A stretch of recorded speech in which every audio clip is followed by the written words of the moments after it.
स्वागत है आपका आपके अपने YouTube चैनल सरस्वती ज्ञानधारा पर। कक्षा 12 की जीव विज्ञान में पुष्पीय पादपों में लैंगिक जनन चैप्टर चल रहा है। पिछले वीडियो में हमने आपको जल परागण के बारे में बताया था। जल परागण एक प्रकार का पर परागण होता है और पर परागण में हमने पर परागण की 3 विधियां बताई थी।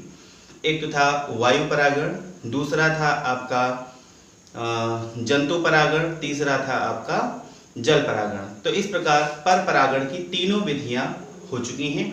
आज हम लोग जानेंगे कि पर परागण के लाभ क्या हैं और पर परागण से हानियां क्या हैं। ठीक है, इसके बाद हम लोग पढ़ेंगे जो कृत्रिम परागण है वो क्या होता है। ठीक है, तो आज हम लोग देखते हैं क्या पर परागण के लाभ क्या हैं।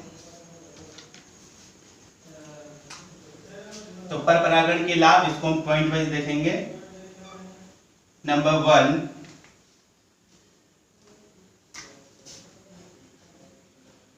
पर परागित या पर परागण से बनने वाले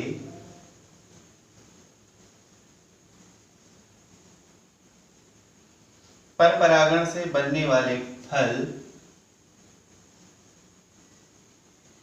बड़े, यानी आकार में वो बड़े होते हैं, बड़े, भारी,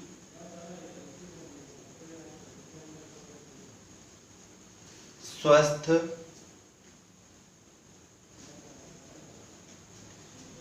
एवं अच्छी नस्ल वाले होते हैं।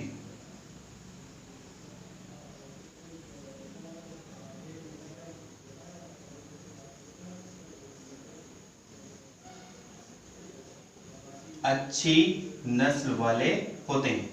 तो एक तो पहला आपका जो है लाभ क्या हो गया कि पर परागण से जो बीज बनेगा या उससे जो फल तैयार होगा वो फल कैसा होगा? भारी होगा, बड़ा होगा, स्वस्थ होगा और अच्छी नस्ल का होगा। ठीक है, दूसरा अगर देखें, दूसरा इसका क्या लाभ है?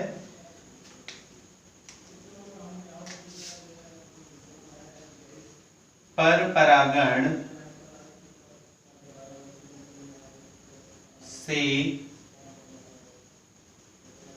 उत्पन्न बीज, पर परागण से उत्पन्न बीज अच्छी नस्ल वाले होते हैं।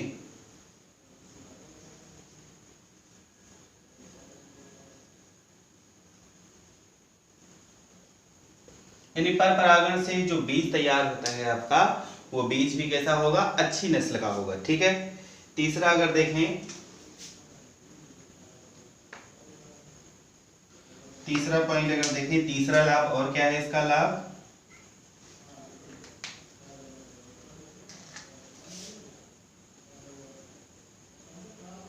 पर परागण से उत्पन्न बीजों से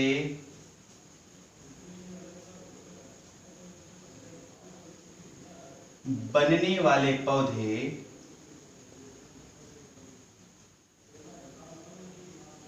यानी पर परागण जब हो जाएगा तो उससे बीज उत्पन्न होगा और उन बीजों को पुनः उगाने पर जो पौधा तैयार होगा, तो उन पौधों की बात हो रही है। वो पौधे बड़े, भारी, स्वस्थ व अच्छी नस्ल के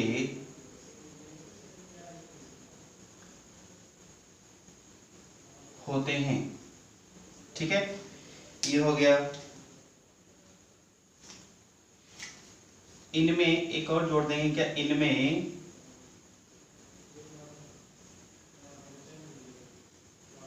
प्रतिकूल वातावरण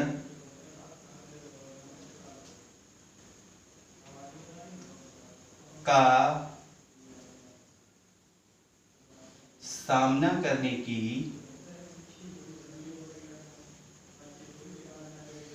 अधिक क्षमता होती है।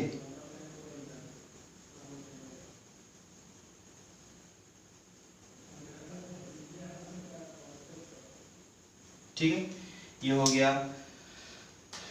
अगला अगर देखें और इससे लाभ क्या है, ठीक है, ये तीन लाभ आपके हो गए।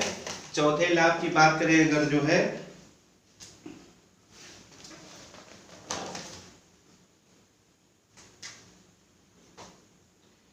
पर परागण से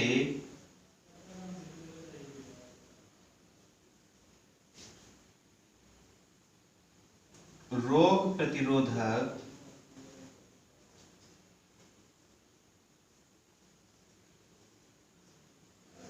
जातियां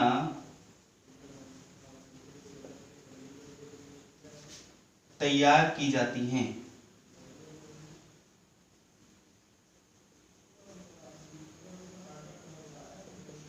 यानी पर परागण के द्वारा जो नई जाति विकसित की जाती है उस जाति में रोग प्रतिरोधक क्षमता पाई जाती है, अधिक होती है। सामान्य पौधों की अपेक्षा इनमें रोग प्रतिरोधक क्षमता अधिक होती है। ठीक है, एक और लाभ देख लेते हैं।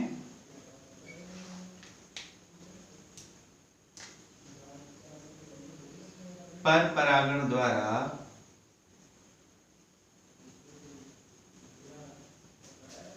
पौधों की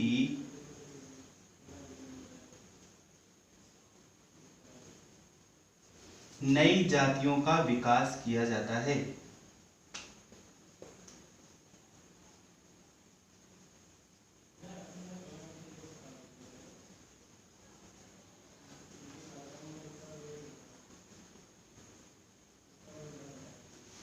तो पर परागण के द्वारा क्या होगा कि नई जातियों का भी विकास हो जाता है। तो ये इतने आपके हैं क्या पर परागण से लाभ। पर परागित परागण से क्या क्या लाभ हो सकते हैं, ये इतने पर परागण के आपके लाभ हो गए। अब हम लोग देखेंगे कि पर परागण से हानियां क्या हैं।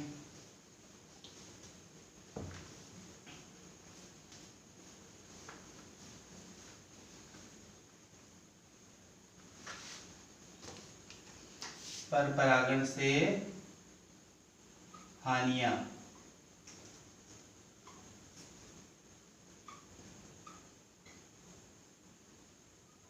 अगर किसी के कोई लाभ होते हैं तो उसकी कुछ हानियां भी होती हैं। तो पर परागण की हानियों को भी हम पॉइंट वाइज देखेंगे। सबसे मेन तो यही है कि पर परागण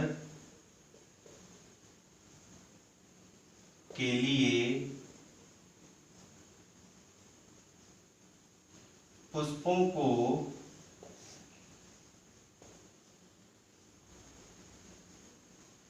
बाह्य साधनों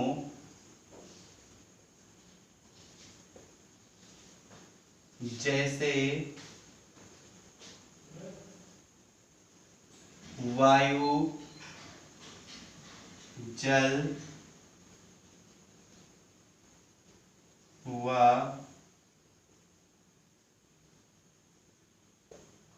जंतुओं पर निर्भर रहना पड़ता है।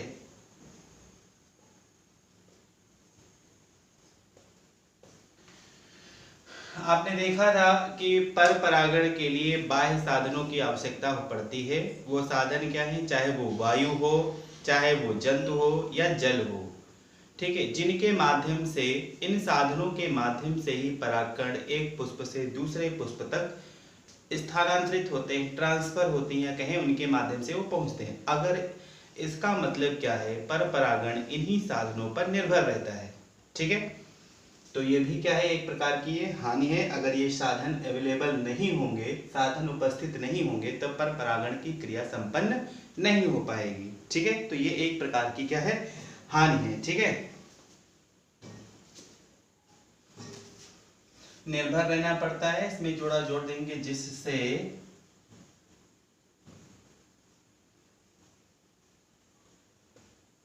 परागण की क्रिया अनिश्चित होती है। अनिश्चित होती है। जब ये साधन मिलेंगे तभी ये परागण की क्रिया संपन्न हो पाएगी।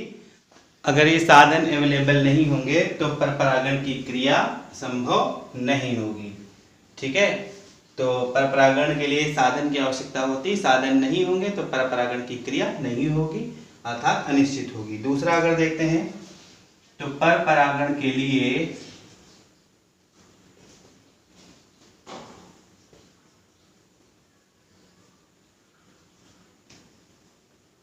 पुष्पों को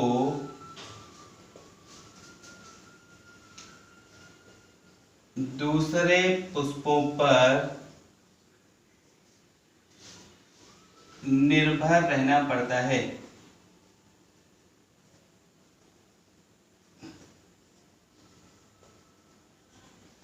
साधन भी आवश्यक है और दूसरा पुष्प जिससे परागकण आएंगे वो भी आवश्यक है। तो इस प्रकार का परागण साधन पर निर्भर करता है और दूसरे पुष्प पर भी निर्भर करता है। ठीक है, तीसरा अगर देखेंगे थर्ड,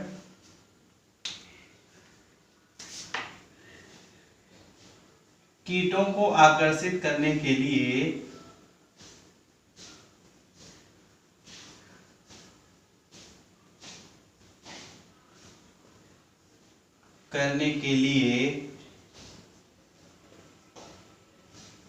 इन्हें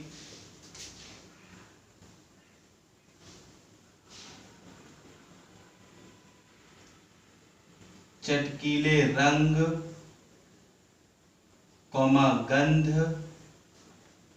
व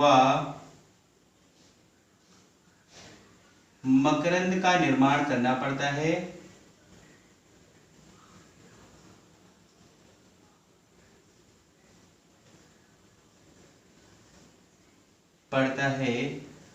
जो ऊर्जा का अपव्यय है, यानी बेकार में फालतू में ये ऊर्जा की हानि होती है। कीटों को आकर्षित करना है, चटकीला रंग बनाएंगे, गंध उत्पन्न करेंगे और क्या बनाएंगे, मकरंद का निर्माण करते हैं कि हाँ कीट आकर्षित हो और परागण की क्रिया करे। तो इस प्रकार ये क्या है, इसका निर्माण में जो ऊर्जा होती है तो ऊर्जा ये अपव्यय हो रहा है इसका, ये भी एक हानि हो गई। चौथा अगर देखें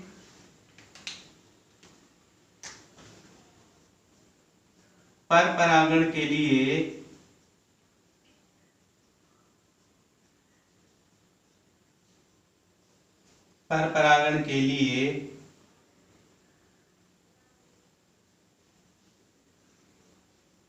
पुष्पों को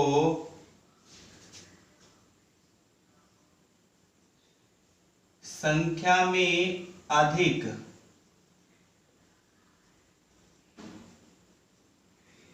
परागकण बनाने पड़ते हैं। ये भी एक प्रकार का ऊर्जा का अपव्यय है। ठीक है, हानि है। एक और हानि देखेंगे पर परागण से,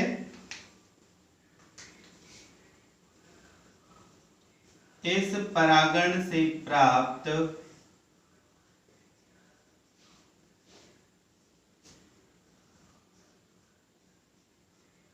सदैव संकर होते हैं, यानी संकर प्रजाति के बीज ही इस पे निर्मित होते हैं। तो इस प्रकार ये आपका हो गया पर परागण से लाभ और पर परागण से हानियां। अब हम लोग देखेंगे कृत्रिम परागण किसे कहते हैं।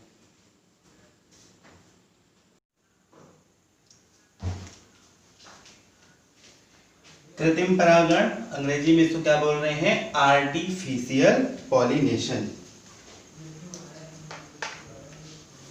वह परागण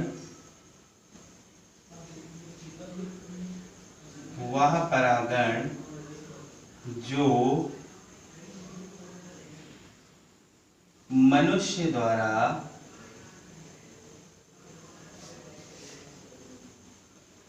कृत्रिम विधियों द्वारा कराया जाता है,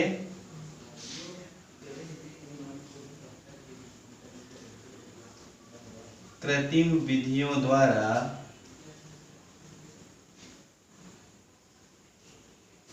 कराया जाता है उसे कृत्रिम परागण कहते हैं।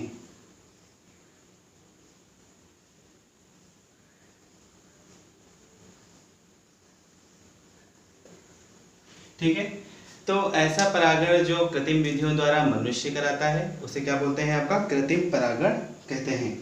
ठीक है,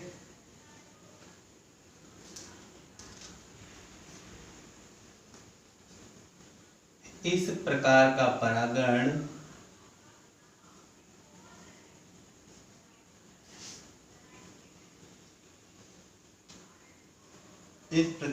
परागण विभिन्न जाति के पौधों के मध्य कराया जा सकता है।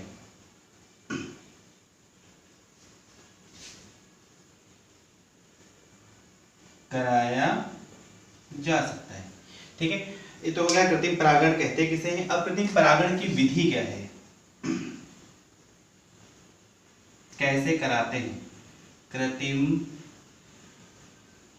परागण की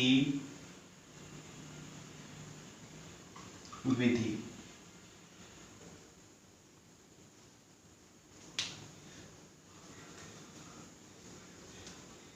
तो कृत्रिम परागण की विधि देखेंगे।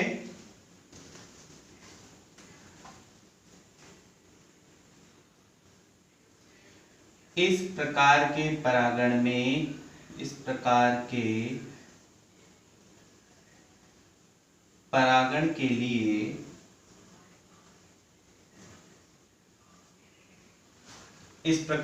परागण के लिए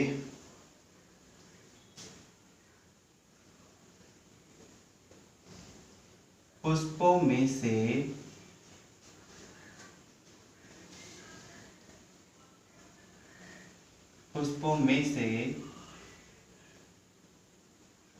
उनके परागकोश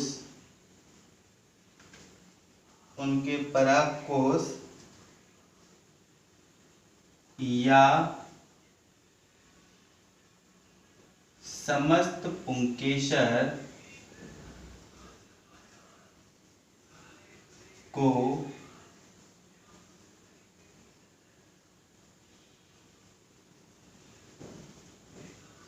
परिपक्व होने से पूर्व ही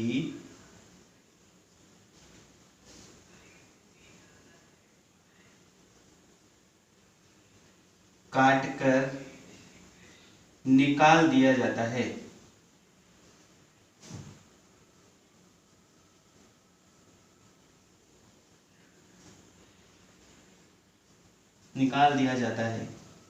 यह क्रिया विपुंसन या अंग्रेजी में बोलते हैं इसको इमैस्कुलेशन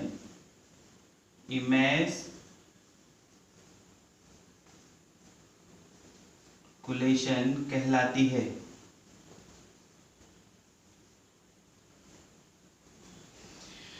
यानी कृत्रिम परागण करना है तो कृत्रिम परागण में सबसे पहले यही करना है कि पुष्प की कलिका अवस्था में है उसके परागकोश या समस्त पुंकेसर को परिपक्व होने से पहले ही इसको काट करके क्या कर देंगे? अलग कर देंगे। ठीक है,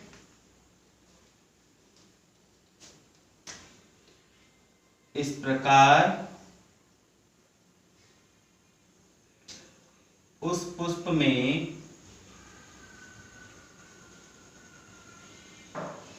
स्वपरागण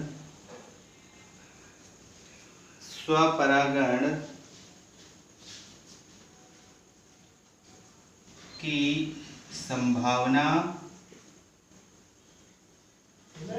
समाप्त कर दी जाती है। ऐसा क्यों करवाते हैं? इसलिए करा रहे हैं कि अगर ऐसा नहीं करेंगे तो उसमें क्या हो जाएगा? स्वपरागण की क्रिया हो सकती है। तो स्वपरागण को समाप्त करने के लिए कलिका अवस्था में ही उसके पुंकेसर को काट के अलग कर देते हैं और यह क्रिया क्या कहलाती है? विपुंसन, या कहलाती है क्या? इमैस्कुलेशन कहलाती है। ठीक है, तो संभावना समाप्त हो गई। अब पुष्प को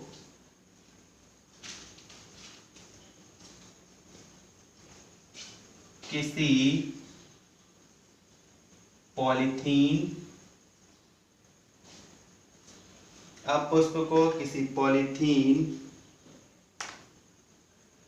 के अंदर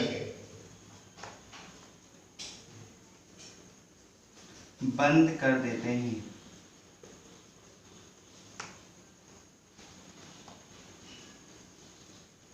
पुष्प को एक पॉलीथीन में बंद कर देते हैं। ये पॉलीथीन आपकी कैसी होनी चाहिए? छिद्रित होनी चाहिए। ठीक है, छिद्रित पॉलीथीन के अंदर बंद कर देते हैं।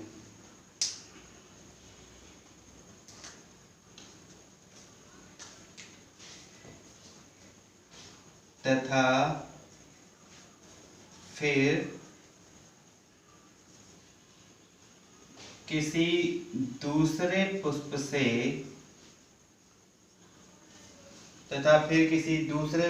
से परिपक्व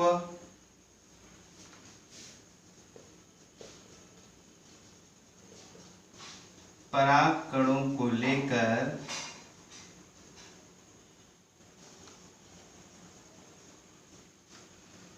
लेकर इसके वर्तिकाग्र पर डाल दिया जाता है।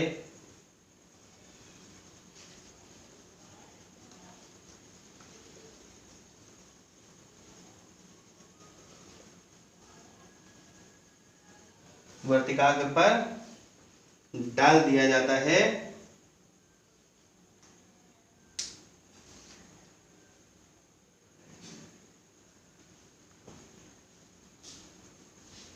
जिससे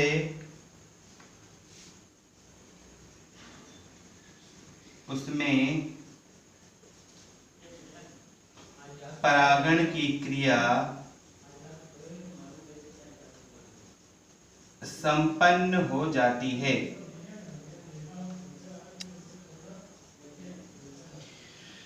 यानी पुष्प की कलिकावस्था से उसके परागकणों को निकाल देंगे। निकालने के बाद उस पुष्प को एक छिद्रित पॉलीथीन से ढक देंगे। अब क्या करेंगे? किसी दूसरे पुष्प के परिपक्व परागकणों को लेकर इस पॉलीथीन के छिद्रों से होते हुए उसके वर्तिकाग्र पर परागकणों को पहुंचा देंगे। परागकणों को पहुंचा देंगे तो परागण की क्रिया संपन्न हो जाएगी।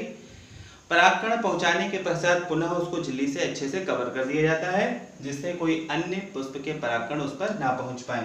तो इस प्रकार परागण की क्रिया संपन्न हो जाएगी। ठीक है, अब आता है क्या? कृत्रिम परागण के महत्व क्या है, जरा वो भी देख लेते हैं।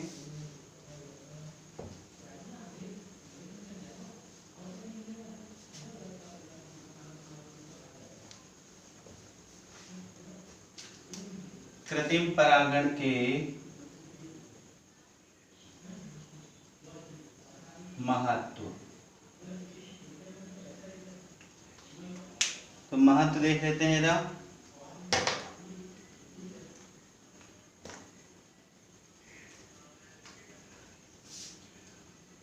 कृत्रिम परागण द्वारा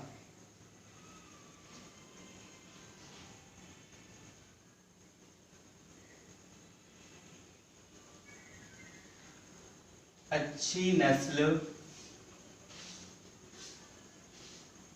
के पौधे तैयार किए जाते हैं। जैसा वांछित गुण हम चाहते हैं उसी प्रकार का पौधा हमें इस विधि द्वारा तैयार किया जा सकता है। ठीक है,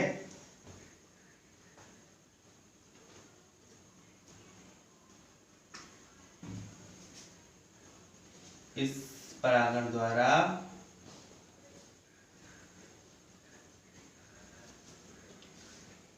अच्छी नस्ल के बीज भी तैयार होते हैं। अच्छी नस्ल के बीज भी प्राप्त होते हैं। जब परागण कराएंगे तो सबसे पहले क्या मिलेगा, बीज ही मिलेगा, और उस बीज को उगाएंगे तो उसी अच्छी नस्ल का आपको पौधा मिलेगा। ठीक है, इस परागण द्वारा प्राप्त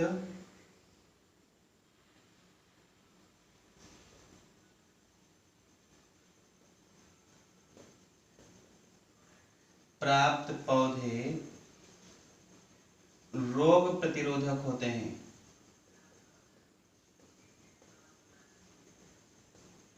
रोग प्रतिरोधक होते हैं। ठीक है, तो ये इतने आपके क्या हो गए, कृत्रिम परागण के महत्व हो गए। तो इस प्रकार आपका पर परागण के लाभ, पर परागण से हानियां, कृत्रिम परागण किसे कहते हैं और कृत्रिम परागण से क्या लाभ हैं, ये आज आपका समाप्त हुआ है। अगले वीडियो में हम लोग जो पढ़ाएंगे, क्या पढ़ेंगे, अब पढ़ेंगे क्या, निषेचन। सब कुछ हो गया आपका, नर युग्मक का निर्माण हो गया, मादा युग्मक का निर्माण हो गया, परागण की क्रिया हो गई। अब परागण के पश्चात क्या होगा, निषेचन की क्रिया होगी, जिसको हम लोग अगले वीडियो में पढ़ेंगे। आशा है कि आपको आज का ये वीडियो अच्छे से समझ में आ जाएगा। वीडियो को लाइक करेंगे, इसको अपने दोस्तों में शेयर कर देंगे, और हाँ, अगर आपने अभी तक इस चैनल को सब्सक्राइब नहीं किया है तो इस चैनल को सब्सक्राइब कर लेंगे। तो ठीक है, बने रहिए और देखते रहिए सरस्वती ज्ञानधारा।